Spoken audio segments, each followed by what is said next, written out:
Hey everyone, welcome to the show. You know how sometimes you look at those glamorous worlds like the English aristocracy back in the 1930s, all those dazzling parties and fancy estates, and it seems so picture perfect? Mm. Well, today we're going to see how quickly that facade can shatter when a dark secret comes out. We're taking a deep dive into a mystery novel, The Four Queens of Crime by Roseanne Limoncelli. And it throws four of the most famous mystery writers right into a real-life murder investigation. Oh, this is going to be good. If you love those classic whodunits and trying to solve intricate puzzles, you are in the right place. Hit that like button, subscribe so you don't miss any of our deep dives. We've got a link to the book down in the description if you want to check it out. This story takes us to 1938 Hursley House, a grand estate in Devon. Agatha Christie, Dorothy L. and Ngaio Marsh and Margery Allingham are all there for this glamorous fundraising ball. And then, bam! They're caught in a genuine murder mystery. Talk about a writer's dream, right? Or maybe their nightmare. Exactly. It makes you think, how would these brilliant minds who are used to inventing fictional crimes, how would they handle a real one? Get ready for some surprising twists and a peek behind the curtain of wealth and privilege. This is going to be fun. Okay, so picture this. Hursley House, this stunning estate, 1938. Sir Henry Heathcote, a baronet, is throwing this big gala supposedly to benefit the women's voluntary service. But like in any good mystery, there's more to it than meets the eye. What are your first impressions of the setting?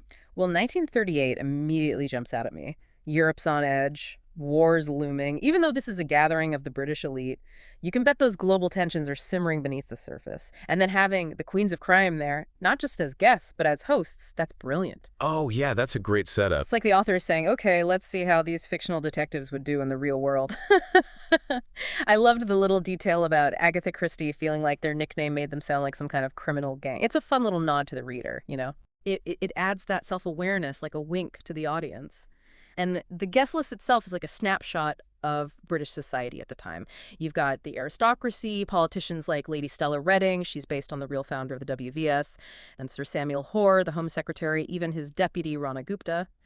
And then there's the whole Heathcote family, each with their own little dramas going on. Sir Henry's brother, Ambrose, and his fiancée, Lady Sarah, Sir Henry's son, Charles, and his fiancée, Marie Sinclair, his daughters, Philippa and Kate, Philippa's husband, Juan Guerra, and even Kate's schoolmate, Sophia Santucci. It's a carefully crafted mix, wouldn't you say? It's like the perfect recipe for disaster. And there's someone else who caught my eye, Detective Chief Inspector Lillian Wiles from Scotland Yard. Her being there feels quite modern for the time, a sign that things are changing, even if slowly, for women in professional roles. I found it interesting that her father, who wanted to be a lawyer but couldn't because of World War I, is actually proud of her career. What do you think her role says about the times, even in this traditional setting of an English country estate? It's a sign that things were shifting, for sure. Traditions were strong, but change was in the air. But back to the story, this fancy party comes to a screeching halt the morning after when Sir Henry Heathcote is found dead in the library. And it's not a peaceful passing, is it? Not at all. Margery Allingham, she always has an eye for those telling details in her books. She paints a vivid picture of the scene. A smoldering cigar, an empty cigar box, the fancy kind, dark wood with silver inlay, a half-empty coffee cup, and the smell of burnt tobacco hanging in the air. Right away, you know something's wrong. What do you make of these initial details? Well, for me, it's the everyday objects next to death that makes you think. A cigar, a coffee cup, they're like leftovers from a life suddenly cut short. It's chilling. And then you've got Ngaio Marsh, she's all about drama. She's the first one to suspect foul play. And those locked French windows, that's a classic clue, right? Creates a closed-off environment, a puzzle. How could someone have gotten in or out without anyone noticing? It raises the stakes, that's for sure, and it focuses our attention on everyone who was in the house.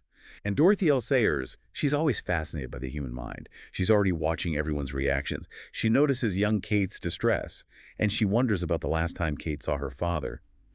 It's fascinating to see these authors, who are masters of observation and deduction in their books, now applying those skills to a real murder mystery. They're used to creating illusions, and now they're faced with a real-life drama. Their minds are wired to spot inconsistencies, to look for those hidden emotions.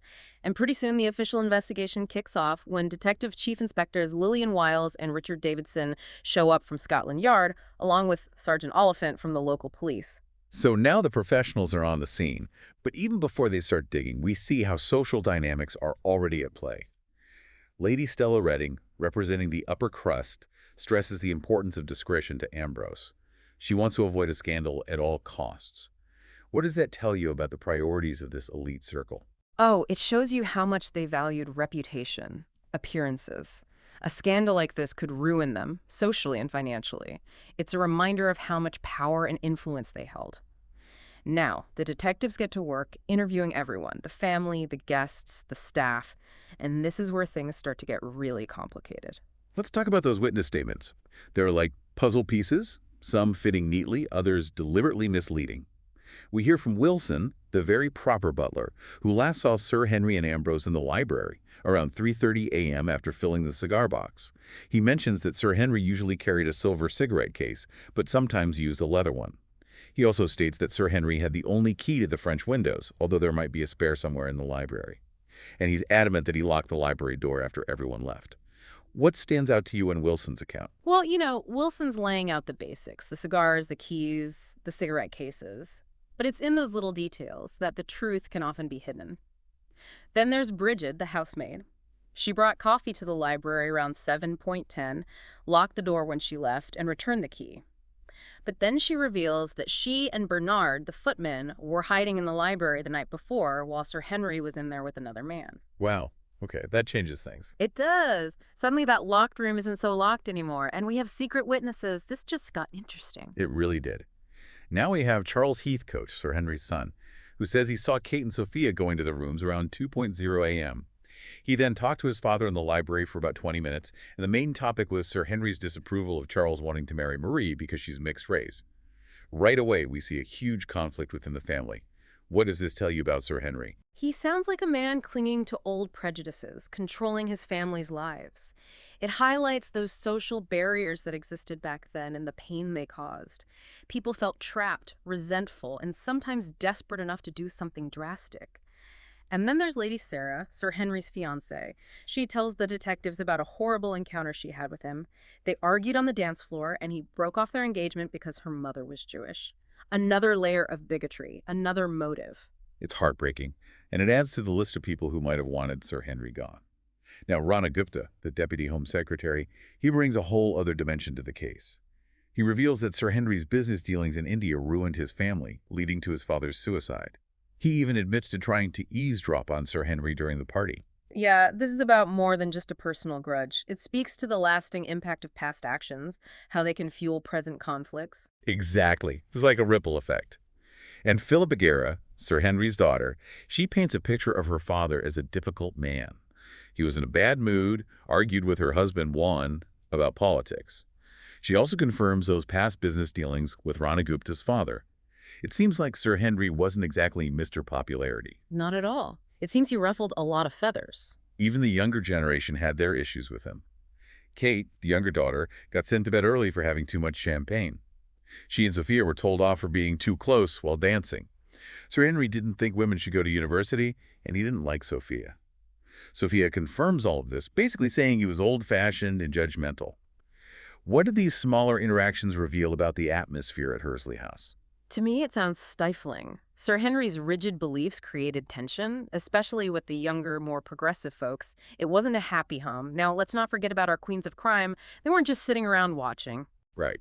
Margery Allingham, she's always paying attention, says she was the last to leave the Winter Garden, around 3:30 a.m. But here's the kicker. She claims she saw Sir Henry with the dogs around 7:15 a.m., which doesn't fit with when they found his body. And to make things even more suspicious, she's attacked in the library, and someone steals papers she'd found. Someone wanted her to stop snooping. Yeah, that attack tells you she was onto something big, something someone was desperate to hide. The stakes just got higher. Absolutely. Now, in Ngaio Marsh, she has a bit of a dramatic flair. She mentions waking up around 5 a.m. for a snack and noticing Bernard coming out of a room upstairs late at night. She also overheard Sir Henry making a nasty comment about Marie Sinclair. Right, so she was near the potential crime scene in those early hours. Interesting. And Dorothy L. Sayers, she's the queen of deduction, picks up on a seemingly insignificant detail. Remember Sir Henry mentioning anti-Meredith? She figures out it's probably code for anti-Meridium, which was the name of a top-secret government project about munitions. Boom. Suddenly, this seemingly domestic crime has a whole political angle. This is where the mystery expands, wouldn't you say? Dorothy's brilliance shines through, Connecting those dots, that's classic detective work, and it adds a whole new layer of intrigue. She also reflects on her own writing, even questioning her famous character, Lord Peter Wimsey. This real-life drama is shaking her up, creatively speaking. Yeah, it's blurring the lines between fiction and reality. Then there's Juan Guerra, Philippa's husband. She remembers arguing with Sir Henry about politics and thinks that Sir Henry's newfound confidence might have made some dangerous enemies. He also mentions that Sir Henry was right-handed, small detail that could be important later. Always pay attention to those little details. And finally, Lady Stella Reading, she's great at reading people, found it odd that Sir Henry was so eager to host this fundraiser. It wasn't really his style.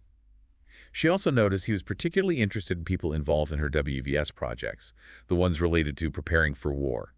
It reinforces that political undercurrent we've been talking about, and then she drops this bombshell.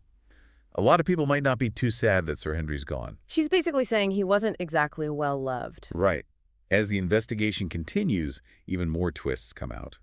We learn that the library door wasn't actually locked when Bridget and Bernard were hiding, which means someone could have gotten in and messed with the scene, maybe even swapped the cigars. The missing cigars from that fancy box become a big focus. And then we find out Sir Henry had a leather cigarette case, different from his usual silver ones. It seems like a small thing, but it turns out to be important. And then to make things even more suspicious, Ambrose is overheard telling Lady Sarah to keep quiet about something. He says, "It's over for good now," like they share a secret. Ooh, that's ominous. Right, it makes you wonder what Ambrose is hiding. And then we get this fantastic scene where the queens of crime are actually discussing the case amongst themselves, even thinking about using it for their next books.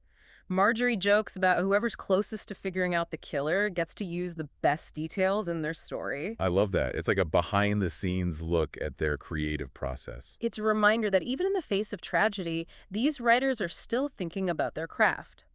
Rana Gupta disappears for a while, which raises some eyebrows, but it turns out to be nothing. And Dorothy's realization about Auntie Meredith really throws a wrench into things.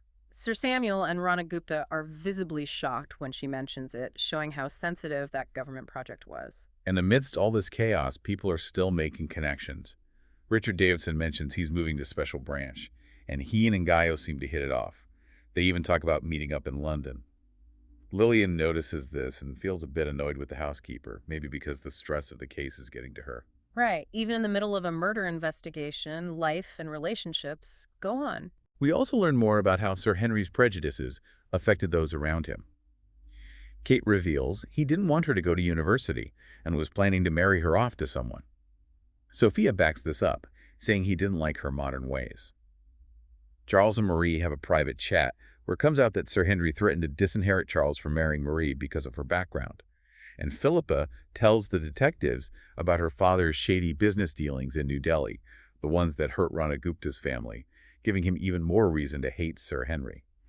Oh. And Bridget and Bernard finally come clean about hiding in the library and overhearing Sir Henry talking to someone. So many secrets spilling out. With all these pieces falling into place, the detectives decide to use a classic trick. They talk about the case openly during dinner, watching everyone's reactions. Lillian, sharp as ever, starts to suspect that Sir Henry might have been sympathetic to the Nazis. And Sir Samuel, being there the whole time, underscores how serious this is. He's a high-ranking government official. And then there's Ambrose, getting more and more nervous with every passing moment. This dinner scene is like the climax of the whole story. It is. Lillian lays out all the possible motives. Lady Sarah talks about the humiliation of the broken engagement and Sir Henry's anti-Semitism. Rana Gupta confirms how Sir Henry destroyed his family and admits that he confronted Sir Henry at the buffet. Charles talks about finally feeling free from his father's control after all those years of disapproval.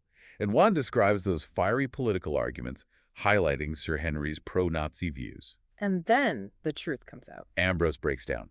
He confesses to overhearing Sir Henry's pro-Nazi plans, the whole thing. He overheard Sir Henry saying he was going to disinherit Charles from marrying Marie and heard all those awful racist things he said about Lady Sarah.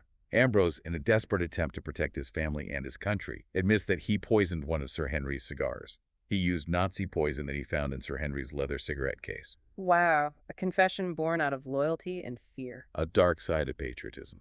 Sir Samuel, realizing this could blow up into a huge scandal, declares it a special branch case and takes Ambrose away. A dramatic ending for sure. In the aftermath, the four queens of crime reflect on this whole crazy experience, wondering how it might change their writing. Agatha thinks about making Miss Marple her main detective. Dorothy actually considers giving up on murder mysteries altogether. Margery feels like she can't ignore the bigger political picture in her stories anymore, and Ngaio acknowledges that connection she's made with Richard. It's like this real-life case has forced them to look at the world and their work in a new light. It shows you the power of real-life events, how they can shake even the most creative minds. Well, that's it for our deep dive into the four queens of crime. Thank you all so much for joining us. We'd love to hear your thoughts. What surprised you the most? What did you learn about the characters or that time period? Yeah, what stood out to you in this web of relationships and motives? Imagine you were one of the queens of crime at Hursley House. What details would you have used in your own story? Do you think justice was served? Let's talk about it in the comments. Leave us a comment and don't forget to share this with your friends. And here's a thought to leave you with. Even in the most polished, seemingly perfect settings, personal biases and hidden agendas can lurk beneath the surface. And those hidden conflicts, driven by personal beliefs and political ideologies, can have unexpected and deadly consequences. What other secrets might be hiding in plain sight, waiting to be uncovered? Until next time. Happy reading, everyone!